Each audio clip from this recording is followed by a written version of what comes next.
السلام علیکم and welcome to program. آج ہمارے ساتھ ایمبیسڈر جی آر بلوچ صاحب ہیں اور بلوچ صاحب سے بات کرنے کی ضرورت ہے. انڈیا اور چائنا کے بارڈر پہ 20 انڈین سولجرز جو ہے وہ مارے گئے ہیں اور دونوں ملکوں کے درمیان جو بارڈر تنازع ہے وہ کافی شدت اختیار کر گیا ہے. باوجود اس کے کہ دونوں ممالک دعویٰ کرتے ہیں کہ ان کی کوشش یہ ہے کہ بارڈر کی ساری صورتحال کو کنٹرول کیا جائے اور ایک ڈس انگیجمنٹ کا ایک پروسیس شروع کیا جائے. آج بلوچ صاحب سے سمجھیں گے کہ یہ جو ایشو ہے یہ بیسیکلی ہے کیا، کیونکہ انڈیا اور چائنا کے درمیان جو لائن ہے اس کو لائن آف ایکچوئل کنٹرول کہتے ہیں، اور یہ چائنا اور انڈیا کے درمیان 1962 وار کے بعد جو ہے وہ ایک ڈیمارکیشن بنی، لیکن بہت ساری جگہوں پہ ابھی تک جو ہے وہ بارڈر کے حوالے سے ڈسپیوٹ موجود ہے. انڈیا اور چائنا کے درمیان اسی بارڈر پہ ماضی میں بھی ٹینشنز ہوئے ہیں، لیکن اس ٹینشن کے حوالے سے دعویٰ یہ کیا جا رہا ہے کہ پہلے کے نسبت میں ڈفرینٹ ہے اور بہت حوالوں سے ڈفرینٹ ہے. لیکن جس 20 سولجرز کی ہم بات کر رہے ہیں آج، ان کے مرنے کا واقعہ بھی ایسا ہے جو اس سے پہلے نظر نہیں آیا، کیونکہ ان 20 اموات میں ایک بھی گولی نہیں چلی. دونوں طرف کی جو فوجیں ہیں انہوں نے راڈز اور ڈنڈوں کا استعمال کیا ہے، جو پہلے مثال ملتا ہے نہیں ملتا. جی آر بلوچ صاحب سے یہ بھی ہم سمجھیں گے. بلوچ صاحب تھینک یو سو مچ، آپ نے ٹائم دیا. میں دیکھ رہا تھا دونوں طرف کی جو رپورٹنگ ہے. انڈین آرمی نے سب سے پہلے کہا کہ جی ہمارے 20 فوجی مارے گئے. پہلے انہوں نے 3 کی بات کی اور اس کے بعد 17 ایسے فوجی تھے جو زخمی ہوئے تھے اور زخموں کی تاب نہ سہتے ہوئے جو ہے وہ مارے گئے، اور ٹوٹل 20 فوجی جو ہے وہ انڈینز مر گئے. 2 ایشیا کی بڑی قوتیں، بلکہ میں یہ کہوں گا کہ ساری دنیا میں جو ابھی بڑے پاورفل ملک مانے جاتے ہیں ان میں چائنا اور انڈیا دونوں شامل ہیں. ان کے بارڈر پہ 20 فوجی مرتے ہیں وداؤٹ اینی فائر. یہ اس سے پہلے بھی ہوا ہے یا اس ٹائپ کی چیزیں جو ہے وہ مجھے تو پہلے اس سے نظر نہیں آئی؟ آپ کا کیا خیال ہے؟ شکریہ منظور صاحب. واقعی یہ واقعہ انتہائی سیریس نوعیت کا ہے. کس طرح سے یہ سولجرز کی جو ہے وہ ان کو کل کیا گیا یا انہوں نے جان گنوائی اپنی، وہ اتنی اہم نہیں ہے. اہم زیادہ ضروری ہمارے لیے یہ سمجھنا ہے کہ یہ اس وقت کیوں ہوا. اس وقت اس لیے کیوں ہوا کہ جبکہ چائنا جو ہے وہ بڑے سالوں 2-4 سالوں سے بہت ہی ایک سوفسٹیکیٹڈ ڈپلومیسی چل رہا تھا، جس میں پچھلے 3 سال میں 2 دفعہ ان کی آپس میں ملاقات ہوئی ہے، نریندر مودی کی اور پریزیڈنٹ شی کی آپس میں، اور ایک آپس میں ان کا ایک ایگریمنٹ بھی ہوا ووہان میں، which was called Wuhan Understanding, Wuhan Framework, which was a very broad strategic framework. اور دنیا یہی ایکسپیکٹ کر رہی تھی کہ اب سے انڈیا اور چائنا آپس میں مل کے ساؤتھ ایشیا میں ایک نیا ریجنل پیسفل آرڈر ڈیولپ کرنے کے لیے آگے چلیں گے. اور چائنا نے واقعی جینوئنلی یہ ایفرٹ کیا تھا کہ وہ انڈیا کو ساتھ ملا کے اس ساؤتھ ایشیا کو خاص طور پہ ایک پیسفل اور پراسپرس خطہ بنائے. اور نہ صرف یہ، لیکن شی کی جو سنسیریٹی تھی وہ آپ یہ دیکھ لیجئے کہ ووہان کے بعد اس نے بھی 2 دفعہ انڈیا کو وزٹ کیا ہے. اور لاسٹ جو اس کا وزٹ تھا جو چنائی میں تھا، وہ اٹ واز کالڈ انفارمل سمٹ، جس میں اس نے بڑے آرام سے پیار سے وہاں اس کو بلایا، without the glial of the media, without the pressure of the other segment. بڑا 1-to-1 اس کے ساتھ بات کیا، ریلیکس کیا. اور جو رپورٹس ہیں وہ یہ ہے کہ اس کا باٹم لائن یہ تھا کہ it will be a threesome effort, جس میں پاکستان، انڈیا اور چائنا مل کے کام کریں گے. اور میرا خیال ہے، اور میری assumption کسی حد تک درست بھی ہے، کہ چائنا نے انڈیا کو یہ باور کرایا کہ جو روڈ اور بیلٹ انیشیٹو ہے اور اس کی جو امپلیمنٹیشن سی پیک کی صورت میں پاکستان میں ہو رہی ہے وہ کسی طرح سے بھی اگینسٹ انڈیا نہیں بلکہ to the country it will be in the interest of India that it joins up because ultimately یہ ایک ریئلٹی بننا ہے اور better earlier for India to be part of it rather than be a obstacle in the implementation of it. لیکن ہمیں چونکہ پتا ہے کہ اس وقت انڈیا جو ہے وہ ایک ایکسٹریمسٹ پارٹی کے ہاتھ میں ہے جس کی فلسفی مفروضوں پہ ہے جس کی فلسفی انفارمیشن پہ ہے جس کی فلسفی بلیگرنس کے اوپر ہے اور ایک الٹرا نیشنلسٹک فیلنگ بڑھانے پہ ہے اور پھر چونکہ they have nothing else to show to their people جو کہ ان کی غربت کی لائن سے اور مزید نیچے چلے جا رہے ہیں ان امپلائمنٹ بڑھ رہی ہے اور کسی طرح سے بھی آگے بڑھنے کی کوئی انڈیکیٹرز نہیں آئے ہیں ان کے سیکنڈ جو اس کا ٹینیور آیا ہے اس میں ماں سوائے پاور پروجیکشن کے ماں سوائے بلیگرنس کے اس نے اپنے لوگوں کو دکھانے کے لیے کچھ نہیں ہے تو آفٹر ایگریشن جی بتائیے آپ اگلے سوال کیجیے جی میں یہ سوچ رہا تھا کہ جو میں نے آپ سے پہلا سوال پوچھا کہ ظاہر ہے کہ دوسرے ملکوں دو ملکوں کے درمیان یا کہیں بھی جنگ ہوتی ہے تو ظاہر ہے کہ فوجی تو مرتے ہی ہیں لیکن یہ انٹرسٹنگ بات ہے کہ وداؤٹ گولی کے 20 فوجی مر جائیں اور اس ٹائپ کے کلیشنز یہ کافی انٹرسٹنگ قسم کا معاملہ ہے لیکن جو آپ بات کہہ رہے ہیں کیا چائنا ایفرٹ کے باوجود بھی انڈیا کو جو ہے وہ بیلٹ اینڈ روڈ والے انیشیٹو میں شامل ہونے کے لیے کنونس نہیں کر سکے ہیں اس کی وجہ کیا ہے کیا انڈیا جو ہے وہ اس میں کیا اپنا فائدہ نہیں دیکھ رہا ریزنز کیا ہے آپ سمجھتے ہیں میرا اپنا خیال ہے کہ انڈیا کا اپنا ایک سیلف امیج ہے اور وہ سیلف امیج کی we are a big power as big as China despite the fact کہ ان کے پاس وہ جو ایلیمنٹس آف پاور ہیں جو کہ چائنا کو اس وقت دنیا میں آ کے لا کے کھڑا کیا ہوا ہے وہ اس کے پاس ایک بھی نہیں ہے صرف سائز ہونے سے صرف 1 بلین لوگوں سے جو کہ جس میں سے 50% تو کم سے کم جو ہے 40% جو ہے وہ پاورٹی لائن سے نیچے ہیں وہ they do not constituted power technologically exports wise otherwise diplomatically China is far ahead of and in terms of total size of the economy جو ہے وہ اس وقت 2.4 ٹریلین کی انڈیا کی اکانومی جبکہ وہ وہاں اس وقت 13 سے 15 ٹریلین ڈالر تک کی اکانومی بن چکی ہے چائنا کی جو کہ 20 ٹریلین ہو جائے گی پھر تو انڈیا کو پھر تو آپ نہیں سمجھتے کہ انڈیا کو جو ہے وہ ون بیلٹ ون روڈ جو ہے اس انیشیٹو سے فائدہ لینا چاہیے کیونکہ لاجیکلی تو یہ بنتا ہے نا کہ آپ کے پاس جو ہے وہ ایک اپرچونٹی ہے to take advantage out of that but India is not doing so کیا اور بھی کوئی اسباب ہے جو انڈینس کو کنیکٹ ہونے سے روک رہے ہیں نہیں میرا خیال ہے وہی کہ اسی مسئلہ جو ہے وہ اس کے رجیم کا ہے the regime there at this point of time وہ ایک جنونی رجیم ہے جو کہ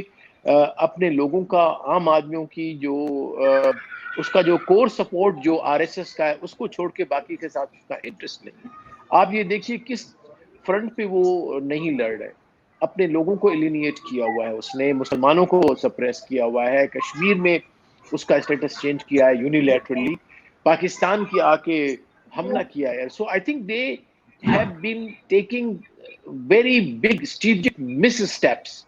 I think they are victim of their own delusion of grandeur, as it's called.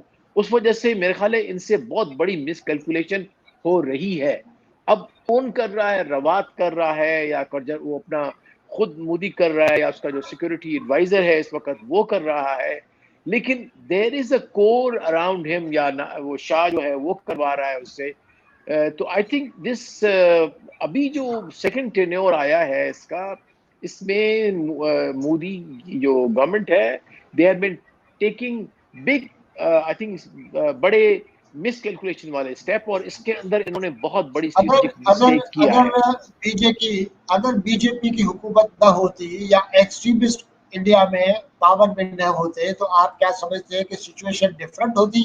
کیونکہ ملکوں کے ڈیسیشن تو ظاہر ہے کہ ان کے نیشنل انٹرسٹ پہ ہی ہوتے ہیں نا جی آر بلوچ صاحب. نہیں آمن، یہ بات درست ہے آپ کی کہ اٹ از اے بڑا ازمپشن سوال ہے. سو ون کانٹ سے کہ what Congress would have done.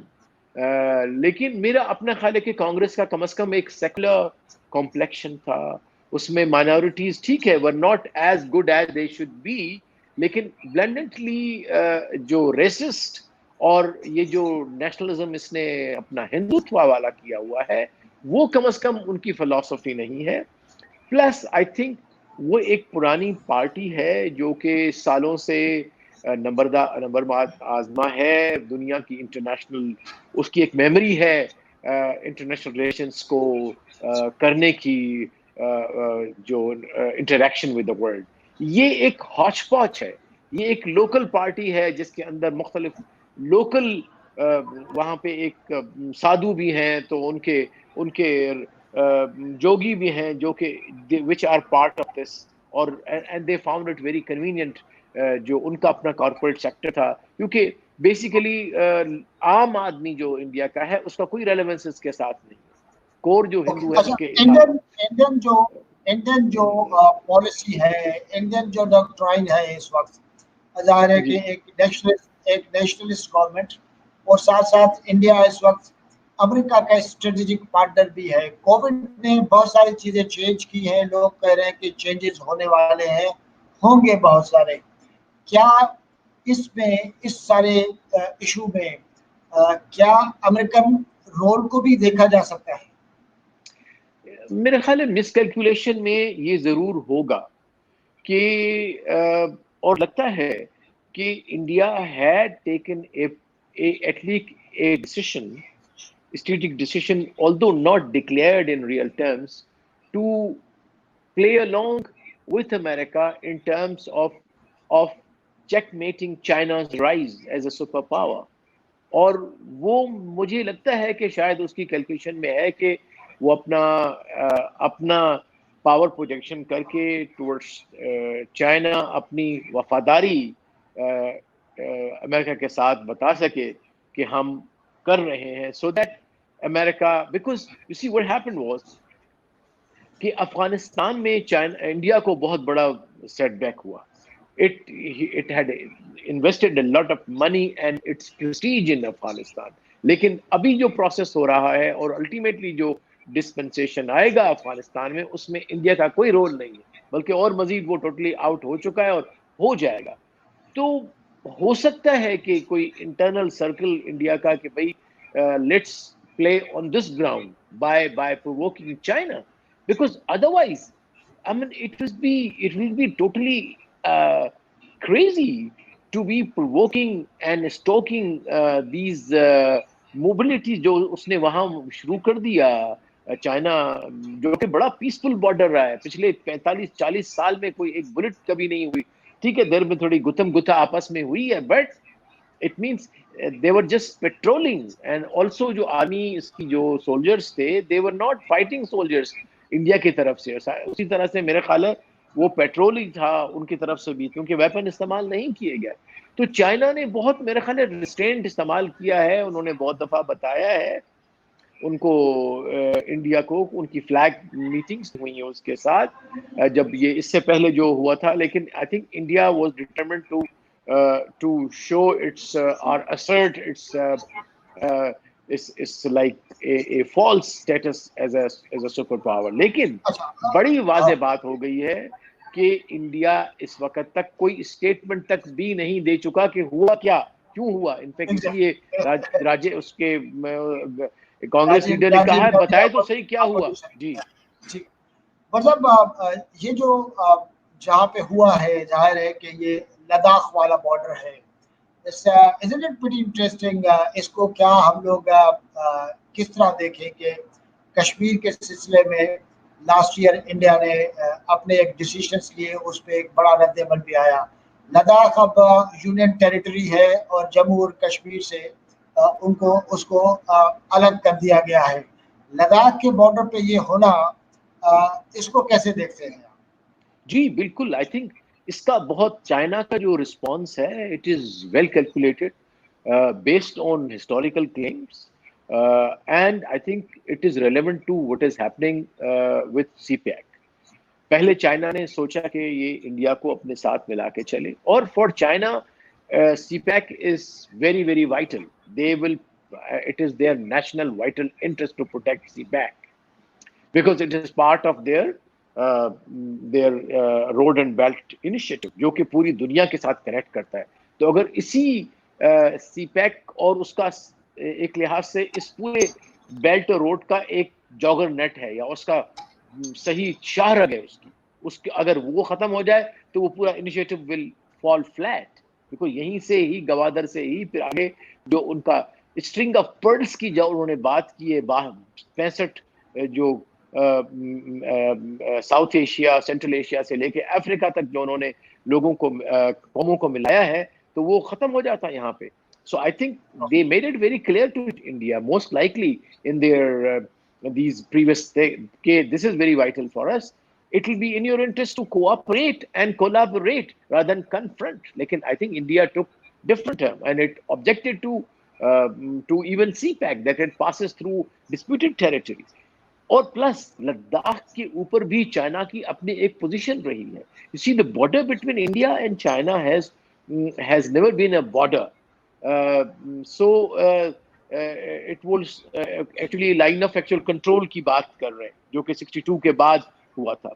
In fact British نے in fact I was going through some history that British India کے زمانے میں the Britishers they always wanted China to demarcate a boundary, but and they wanted Ladakh and Tibet to be part of India, British India at that time. Lekin the Chinese, despite all their effort, the British could not convince. So after the partition, this area has been ji. تو اس کا مطلب ہے کہ